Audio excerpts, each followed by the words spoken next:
A lot of you out there have been asking me how to make homemade bread. Well, I have the perfect recipe for you, and it's actually very simple. So first up, you need a strong, high-protein flour, just like this bread and pizza flour. 500 grams of this goes into a bowl. A higher protein flour, just like this one, is going to give you a fluffier loaf, and I love beautiful fluffy bread. And now for the yeast. Usually when you're making bread, you need to put your yeast in some lukewarm water and let it stand for a while to activate. But this has an improver in it. So all we need is this 7-gram sachet straight into our flour, and we continue on with all the processes. So we'll add some sugar along with some salt.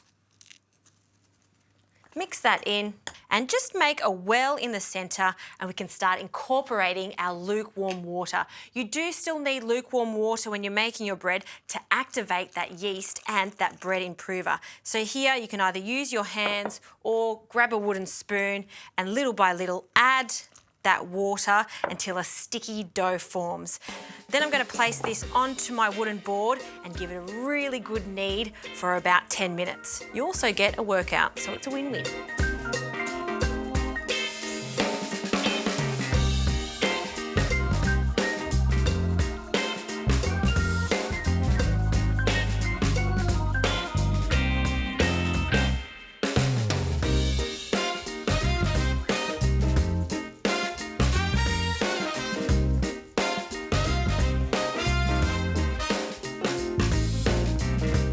Okay, I've been kneading this for 10 minutes and it's looking fantastic, lovely and soft, and now it needs to rest. So just in a bowl, I'll add a splash of olive oil just so it doesn't stick, and we're going to place this in, cover it with some cling film, and then this rests for about 45 minutes to 60 minutes or until it doubles in size, and you want to leave it in a warm part of the kitchen because it's going to prove even faster.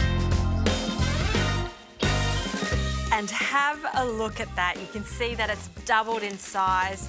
It looks fantastic, but unfortunately we need to knock it back now before we place it into our tin. So just bring the sides away from the bowl.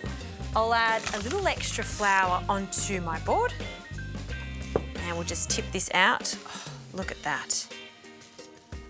And we're just going to knead this now for 2 more minutes, then pop it in my loaf tin and allow it to prove for another 30 minutes before baking it. And for baking, you need a really, really hot oven, so 220 degrees, and it's going to cook for about 30 minutes or until it's really golden on the top.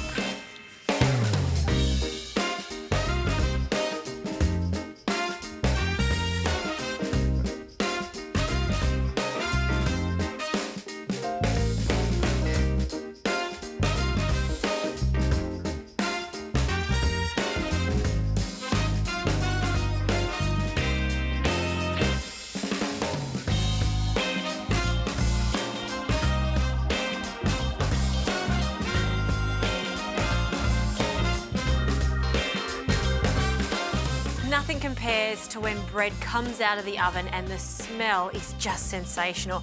I've just allowed it to cool slightly, and the best way to know that your bread is cooked, of course, is from that crusty golden top.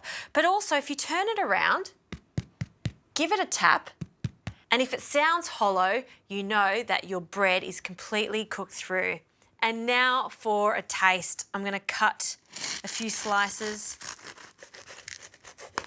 Look at that gorgeous texture, light and fluffy, and all because we've used the right flour and the yeast and the improver. That smells like heaven. Fresh bread in the morning, a little butter if you like, or just have it as is. Fresh bread that you've made yourself, there's always a sense of achievement, and you can see how easy it is to do.